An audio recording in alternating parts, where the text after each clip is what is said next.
Je vais vous parler un petit peu de Brest-Roscoff, c'est-à-dire je vais commencer par vous parler de Roscoff. Donc le port de Roscoff traite à peu près 500 000 tonnes de marchandises par an et 40% à l'export et 60% à l'import. Là on est sur des marchandises diverses, c'est-à-dire des marchandises qui sont dans des camions.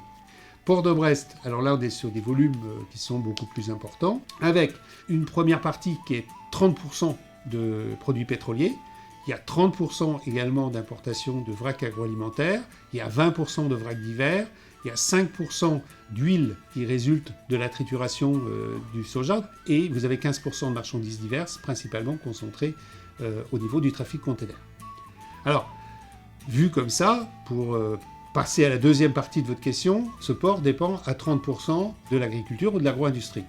Eh bien, pas tout à fait, parce que quand vous regardez, par exemple, dans les produits pétroliers, la moitié, peu ou prou, correspond à des consommations directement liées à l'agro-industrie ou l'activité agricole. Quand vous regardez les marchandises diverses, où il y avait 15%, il y a à peu près les 2/3 qui correspondent à des exportations ou des importations qui sont liées à l'agriculture ou l'agro-industrie. Quand vous prenez les 30% d'importation de vrac agroalimentaire, vous rajoutez les 5% d'huile, vous rajoutez 15% pour les produits pétroliers et vous rajoutez 10% pour les marchandises diverses, et vous voyez, on est entre 50 et 60%. Ce port dépend à 50 à 60% de l'agro-industrie ou de l'activité agricole qu'il y a ici en Bretagne. Alors, un autre élément complémentaire aussi, tout à l'heure je vous ai donné la répartition 60-40 pour le port de Roscoff. La répartition pour le port de Brest, c'est 75% en import, 25% en export. C'est un port aussi exportateur.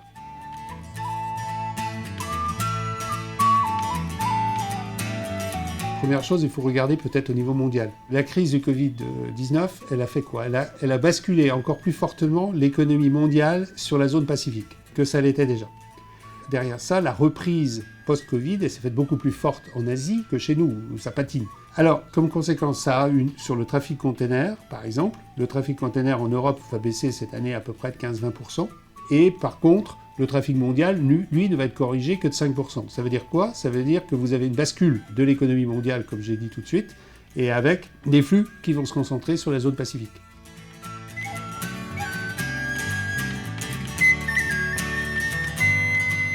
Sur le port de Brest, il y a une usine Binche, qui importe des graines de soja pour les triturer. Derrière ça, il y a la fabrication d'huile qui peut être incorporée à l'alimentation humaine, l'alimentation animale, voire à des biocarburants.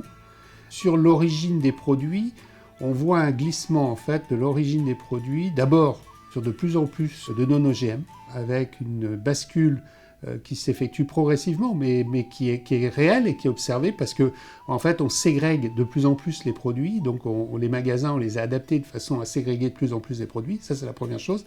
Et la deuxième chose, c'est aussi sur les origines. Donc on est sur des origines qui sont diversifiées, ça va de l'Italie, l'Inde, les États-Unis, l'Argentine et le Brésil. Donc on a un patchwork d'origine, on va dire, et avec un élargissement des qualités.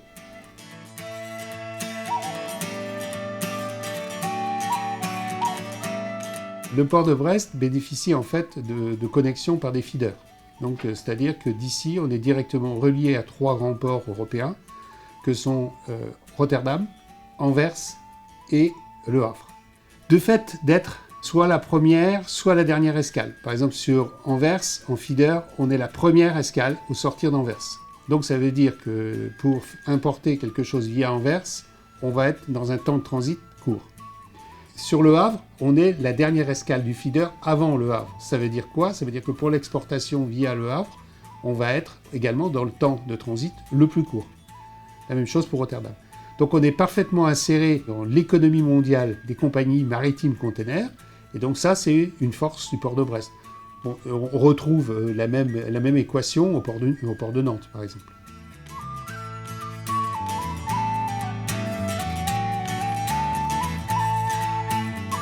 Quand vous parlez d'interconnexion, en fait, ce que vous voulez dire, j'imagine, c'est vous n'avez plus de train. Voilà, dit d'une façon un peu brutale, depuis une dizaine d'années, vous recevez très peu de trains ou vous faites partir très peu de trains depuis Brest.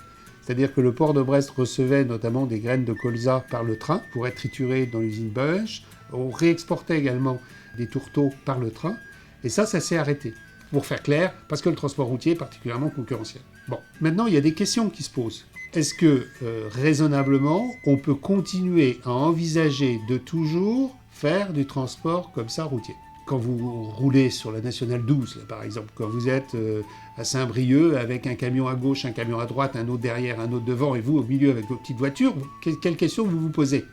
Donc fatalement, on se dit, les zut, c'est quand même particulièrement stressant, ça abîme les routes, enfin c'est un coût sociétal qui est quand même important.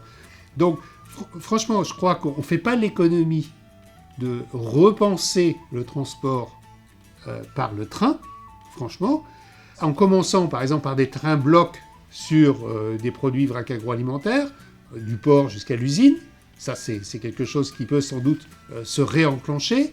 Et puis, demain, pourquoi pas, effectivement, faire également des transports combinés en mettant des containers ou des remorques, et puis en utilisant la plaine de Beau comme zone d'échange ou plateforme multimodale complémentaire au port de Brest en Bretagne. Donc, on a de toute façon une réflexion de fond au niveau économique et au niveau sociétal sur cette question du transport ferroviaire par rapport au transport routier. Alors, vous allez me dire, c'est pas si simple, j'ai vu d'autres interlocuteurs qui m'ont dit que c'était pas si simple. Non, c'est effectivement, c'est pas simple. Pourquoi ? Parce que il va falloir pouvoir agréger des chargeurs sur un train, c'est pas si simple que ça. Aujourd'hui, le transport routier est quand même compétitif, il est souple, on part à l'heure qu'on veut, etc. Et le train, lui, la voie de chemin de fer, elle doit être régulée. Et là aussi, il y a sûrement de réflexions à faire pour améliorer la qualité de la signalisation ferroviaire, passer au standard ERTMS par exemple, de façon à ce que sur la voie ferroviaire, que ce soit un train de passagers ou un train de marchandises, il ait la même rang de priorité.